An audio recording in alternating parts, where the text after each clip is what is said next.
முதலமைச்சர் சொல்கிறார். எங்கே பார்த்தாலும் மக்கள் வெறுப்பு தான் திமுக மேலே இருக்குது, கருப்பு சிவப்பு இல்லை. இதை நன்றாக புரிந்து கொள்ள வேண்டும் என்பது எனது கருத்து. நிச்சயமாக எத்தனை கட்சிகளை நீங்கள் சேர்த்தாலும், எத்தனை புதியவர்கள் வந்தாலும், நான் கேட்குறேன், யாரானும் தேசிய ஜனநாயக கூட்டணியில் சேர்ந்துட்டா அடிமை கூட்டணி அழுத்தத்தினால சேர்க்குறாங்க அப்படின்னு இன்னைக்கு நீங்கள் நேர் எதிராக பேசி கொண்டிருந்தவர்களை எப்படி கூட்டணிக்குள்ளே கொண்டு வரீங்க? எதனால் கொண்டு வரீங்க? எதை முன்வைத்து கொண்டு வருகிறீர்கள்? அப்படி என்றால் நிச்சயமாக எத்தனை பேரை சேர்த்தாலும் இந்த திமுக கூட்டணி தோல்வி அடைய போவது உறுதி என்பது எனது கருத்து. கிராமப்புறங்களில் ஏற்கனவே உரிமை தொகைக்கு நிராகரிக்கப்பட்டவங்க ஒவ்வொரு வீடாக போயிட்டு மறுபடியும் உங்களை நாங்கள் இதில் இணைச்சிட்டோம் பாருங்கள், உங்களுக்கும் நம்ம அடுத்த டைம் வரோம் அப்படின்ட்டு ஒரு அதிகாரி வீடு வீடாக போயிட்டு அந்த ஓடிபி வாங்கி பண்ணிக்கிட்டு இருக்காங்க. இதை எப்படி பார்க்குறீங்க?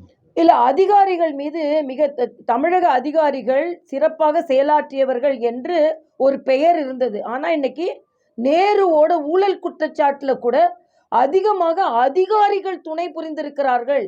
அதனால் அந்த அதிகாரிகளின் பெயர் பின்னல் மறைமுகமாக அறிவிக்கப்படும், விசாரிக்கப்படும் என்று உயர்நீதிமன்றத்திலேயே அமலாக்கத்துறை சொல்லியிருக்கிறது.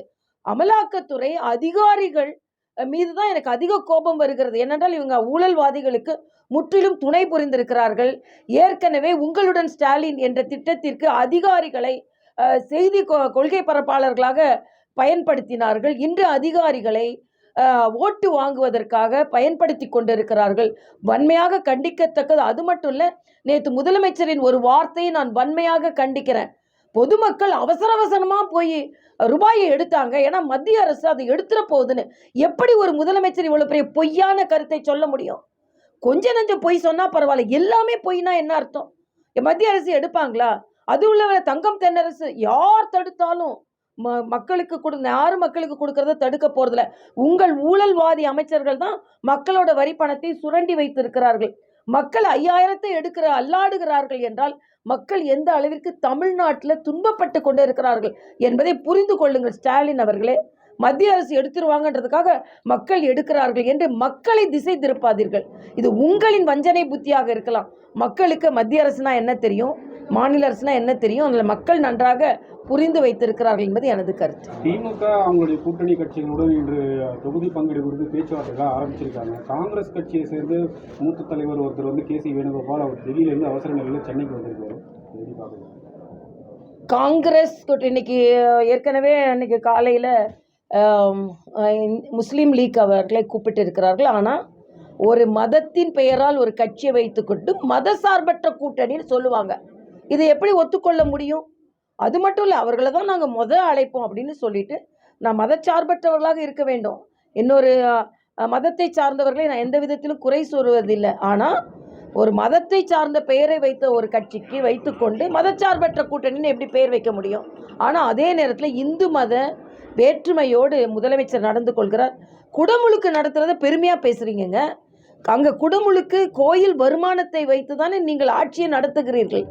அந்தந்த கோயிலுக்கு குறிப்பிட்ட நேரத்தில் குடமுழுக்கு நடத்த வேண்டும் என்பது ஒரு சடங்கு.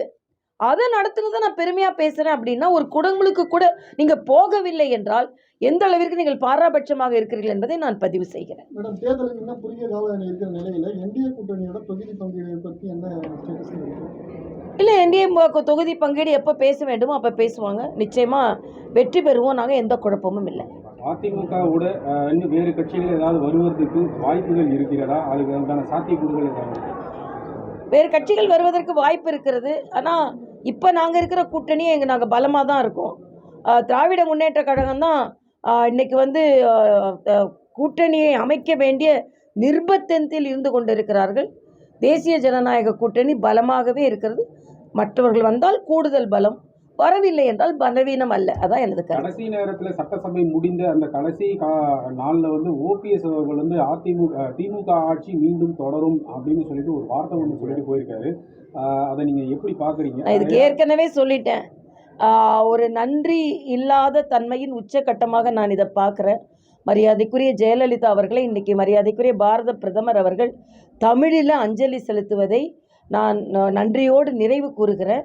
ஆனால் ஓபிஎஸ் அவர்களை முதலமைச்சராக்கி அந்த அம்மா வாழ்நாள் முழுதும் எதிர்த்த ஒரு கட்சியை திருப்பி ஆட்சிக்கு வரணும்னு சொன்னால் அவர் எப்படி இதை சொல்ல முடிகிறது என்று தெரியவில்லை. அது மட்டும் இல்லை, வைகோ சொல்கிறாரு அம்மாவின் ஆதரவு இருக்குமா, ஓபிஎஸ் வந்தால் உடனே அம்மாவோட ஆதரவு இருக்குமா? அம்மா அவர்கள் எதிர்த்த கட்சி இவர் கூட்டணி, இவங்க கூட்டணி எதிர்த்த கட்சி இவங்க கட்சி. கடைசி காலம் வரை திமுகவை அவர்கள் உடல் பொருள் ஆவியோடு எதிர்த்தார்கள். அவர்களுக்கு ஆதரவு தெரிவிப்பதற்கு அவர்கள் உண்மையான தொண்டர்கள் என்று சொல்லிக் கொள்ளுகின்ற ஓபிஎஸ்ஐ சார்ந்தவர்களுக்கு எப்படி மனம் வருகிறது என்று எனக்கு தெரியும். ஓபிஎஸ் மீண்டும் என்டிஏ கூட்டணிக்குள்ள வருவதற்கு வாய்ப்புகள் ஏதாவது இருக்கா? இல்லை, அதை பற்றி நான் கருத்து சொல்ல விரும்பல. தலைவர் கேள்வி.